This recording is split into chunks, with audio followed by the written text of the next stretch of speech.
Hello everyone, so I know I hadn't really done another video essay in a bit of time, but I have finally gotten around to making another one, this time on Grimm, and to try to the best of my ability to understand Grimm as a character.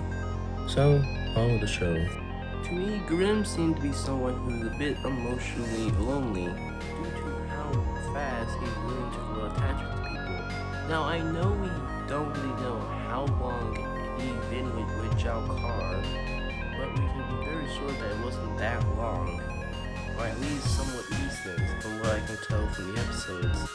But I think the way he acts should also speaks volume on who he is as a person, as majority of the time we see him, he's always very optimistic, and yet also able to be very serious and very deadly at a moment notice.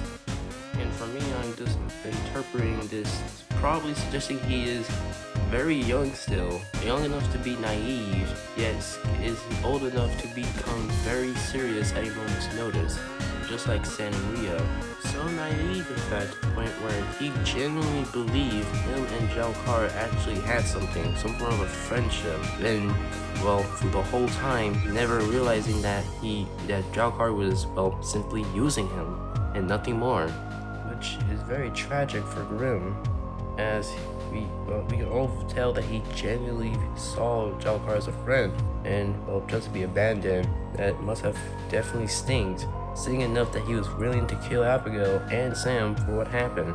So I have a small little theory that could explain why Grimm is the way he is, and that is that he must have had a lonely upbringing.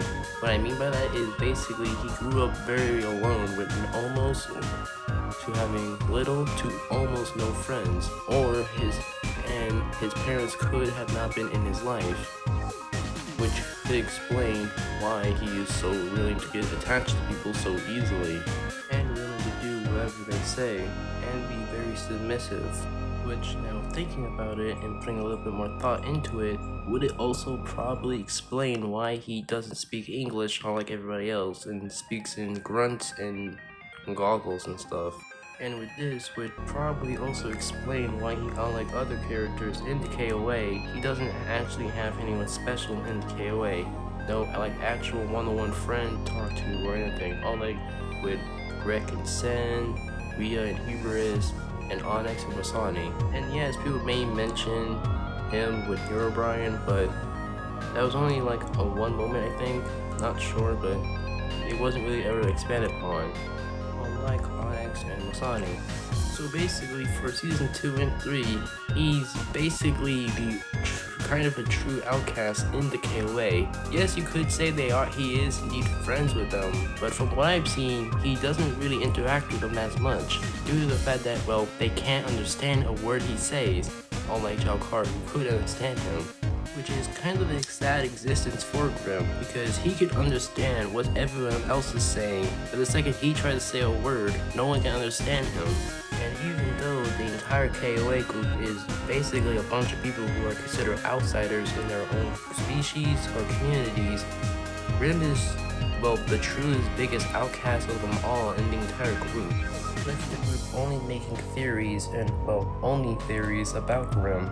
And something I also noticed is Grimm doesn't seem to have any ambitions. For example, he doesn't actually have his own goals. Like, yes, he is helping the Knights of Ardonia and Zhao Kar, but he was only doing it because it was their goals, not his.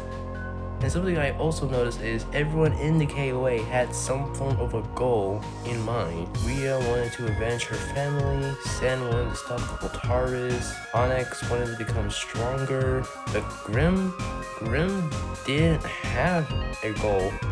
Actually, throughout all 3 seasons of Psalms 1, he never actually had a goal that was specifically to him. He wasn't trying to get revenge for Zhao Kar, he wasn't trying to gang something. He was just there, just following others' orders, which could be due to him being lost in his entire life, because he's not fighting to protect any of his loved ones, and he wasn't trying to get back home to anyone, or to anywhere, which is kind of similar to Thalius a bit, where he doesn't have anywhere to go. They're both just going where to go. Thalia doesn't even have a home anymore. I mean, yeah, Obsidian say he is always welcome back into Sandaria, but for Thalia's, he hadn't even been back there in, well, so long. And basically before being on the move constantly. I think that's basically Grim. He's basically been on the move for so much of his life to the point where he truly doesn't have somewhere to truly call home. Yeah, he could have a place somewhere in Ardonia just like Thalia's, but due to one reason or another, he could have just decided to never return back to that place. Or due to a personal reason, or just like Masani, banished from there, but we don't really know that for sure. With that all being said, that's my entire rant about a character analysis on Grim. So yeah. What I'm planning on saying now is revealing I have a special video for Enchanted SMP fans, like for fans about Enchanted SMP. So yeah, this has been Delphius, and I'm officially signing out.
Story.